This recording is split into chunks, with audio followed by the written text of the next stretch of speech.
Hi, my name is Roy King, and I will be talking about the great history of humankind. And whenever you're looking into the history of humankind, often topic is empires and who rules empires. Emperors. And whenever we look at emperors, there's numerous emperors, but two stand out more than the rest. And we can literally name those as the greatest emperors of all time. Now, you could say, oh, but you might be blowing that too much, or you might be going into it too much. But they are literally the greatest emperors of all time, and their two common names you can probably already think of. Emperors, they're often seen as symbolic to the country or a nation, and an emperor is a powerful rank or a ruler of an empire, of course. There were numerous rulers throughout history, many who were great and many who were horrible. There are numerous great emperors, but like I said, two stand out the most, and the two greatest emperors are Genghis Khan and Alexander the Great. I'll be starting off with Genghis Khan. Genghis Khan, he's easily one of the best or the greatest ruler of all time. Um, and I'll get into that. Genghis Khan was born in Magnolia, and he lost his family at a very young age. After Genghis Khan was almost captured, he decided to run off and start his own tribe with old friends and followers from his dad, who died whenever he was 9 years old due to being captured. Genghis Khan, he became very powerful due to his army and his strategy and his tactics. He was born in 1162 and died in 1227.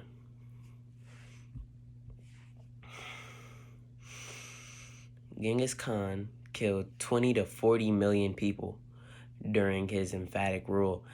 And in fact, he was the first person to ever create artillery, which is used in everybody's military today. And he also built one of the world's most powerful and fastest cavalry. And at the time, it was the fastest and most powerful cavalry. He created the first Mongol writing and postal system, which the postal system is used everywhere today. It's used to get your mail every day. Amazon uses it, UPS, FedEx, America's postal system. It's used everywhere, and he created it. He conquered the main parts of Asia and China. Now, you look at that, that is a very large territory, and he conquered mainly Central Asia, but he almost conquered the entire Asian continent.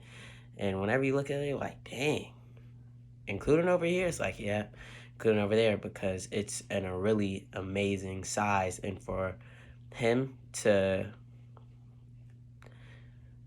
conquer all of that, it's just amazing.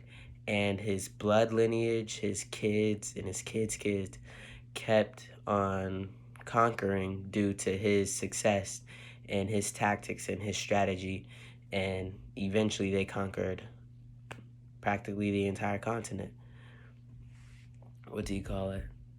Now, you probably are wondering, Alexander the Great, right?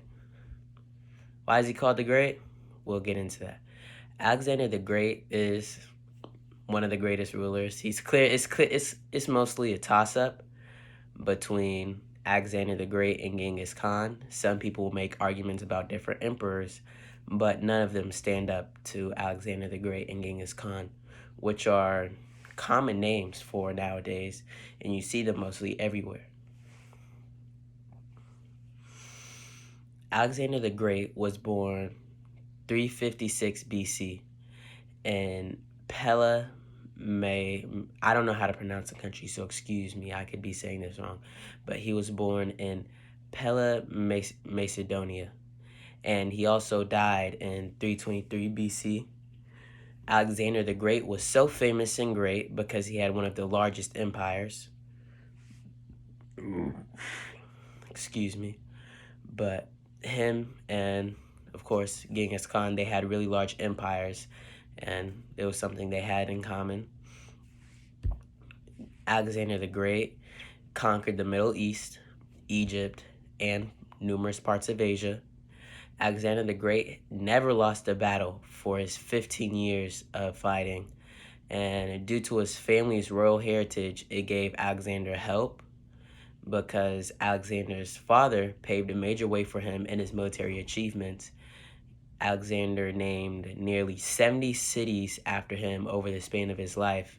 And fun fact, he even named a city after his beloved horse that I don't know how to pronounce his name, so I decide not to say it. But Alexander the Great, he did numerous things, and he actually didn't die due to a battle, due to somebody poisoning him or anything. He died due to a sudden illness. He was traveling and he just suddenly became ill. It's still a ancient myth or ancient mystery on how he died, because nobody knows how he died. What do you call it? It's honestly a random occurrence. He just randomly fell ill and died.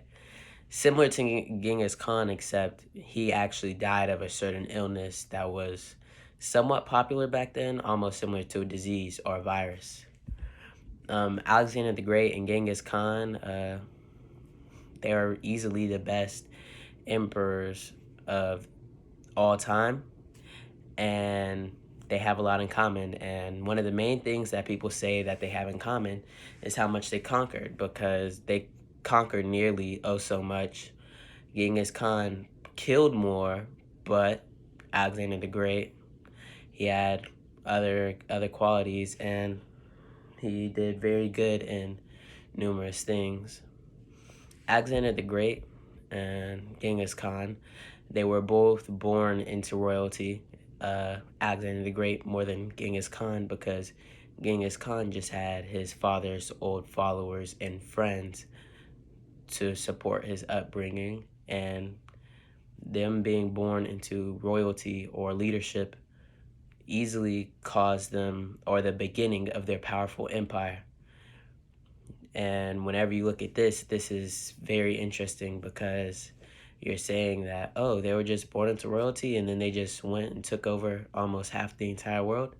And yes, that is exactly how it went. So the greatest emperors are Alexander the Great and Genghis Khan, no doubt about it. And some of the citations that I used for all the following information was mainly from the website Britannica. The end. And that was my speech on how Genghis Khan and Alexander the Great are the greatest emperors of all time.